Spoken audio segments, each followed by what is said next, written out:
Hello, family. Angela Cage here with Cage Wellness Collaborations LLC. And if you've watched the first two parts of this series, Don't Get Stuck, then you know we have rebranded and are now Cage Wellness Collaboration. So, part one of the series talked about disconnecting, knowing when to shut it down.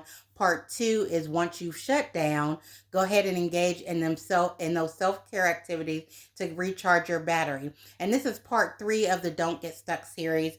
And in this part, this is where you're going to reflect. So you've shut it down, you've disconnected, you've engaged in the self-care activities, the positive distractions, the realigning of yourself, recentering, refocusing, and now you're at a place where you're getting back on track. Well, while you're on the way, getting back on track, getting back into realignment, the thing that I want you to do is to take some time and really do this after you know that you have really recharged that battery. Your mind is clear, because you are going to have to use some of those brain cells. You're going to have to utilize some of that brain energy for this next part in the reflection piece, is because you need to evaluate how you got to the place of where you needed to disconnect, how you got to the place of overwhelm, of whatever it is, of grief, or whatever it was that got you to the place where you needed to disconnect and engage in those activities. Really evaluate again how you got there. And the reason why this is key is because when you're evaluating how you got there, you're going to want to start identifying some triggers that brought you to that place of being so overwhelmed that you just had to completely disconnect. And the reason why I want you to identify those triggers is so that you can recognize them when they happen again. Because as we know, life is going to continue to come at us from all angles. And if you're like me, I feel like I'm Superwoman. I got my cape on, I got my little S on my chest. And y'all know I'm a perfectionist, so I do strive to be perfect, although nobody is.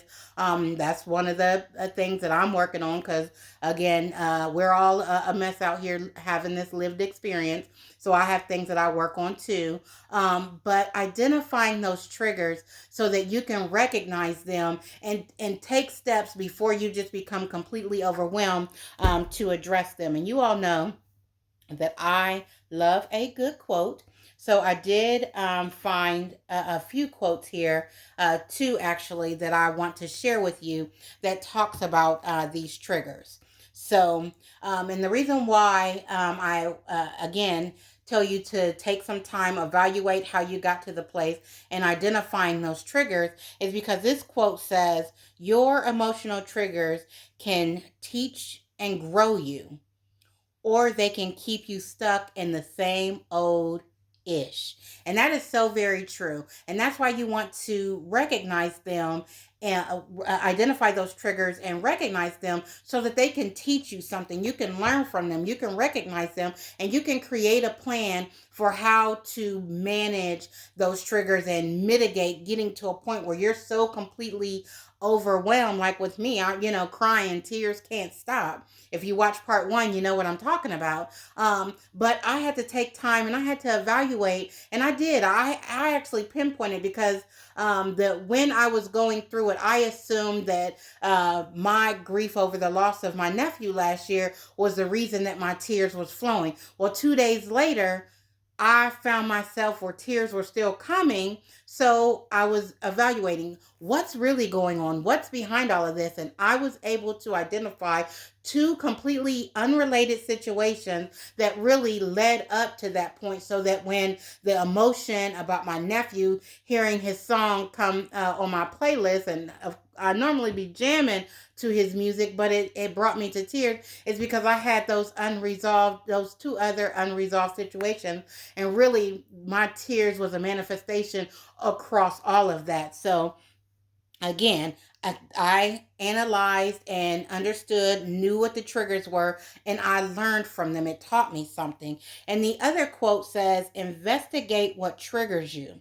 Your triggers highlight what inside you need exploration and healing. And this is so completely true because those two unrelated situations, when they happened, I really didn't think that they had a true impact on me. I really didn't think that they really, I thought they were nothing. But when I looked back and saw how they contributed to the feelings of overwhelm that I had and the uncontrollable tears, that was a place of exploration and a place where I needed healing because I thought I dealt with those things and really it was revealed to me that I haven't. So again, this part three of this mini series about Don't Get Stuck is about reflection. So you've disconnected when it was time, you've done your self-care, you're in a place where you're getting back on track, and now you're analyzing so that you can move forward in a better way. So again, this was about reflection, and the reflection that you're doing is identifying those triggers so that you can heal or deal with whatever needs to be dealt with related to those triggers, and then you can come out bolder and better. And you know, I want you all to win, and part of winning is not getting stuck. And in this part of the series, you're going to reflect so that you, if you do go through something, you don't get stuck there, you can keep moving. And you know, I want you all to have a great day. And oh, have a great day. I normally don't say that. Make it a great day. I love you all always. Bye.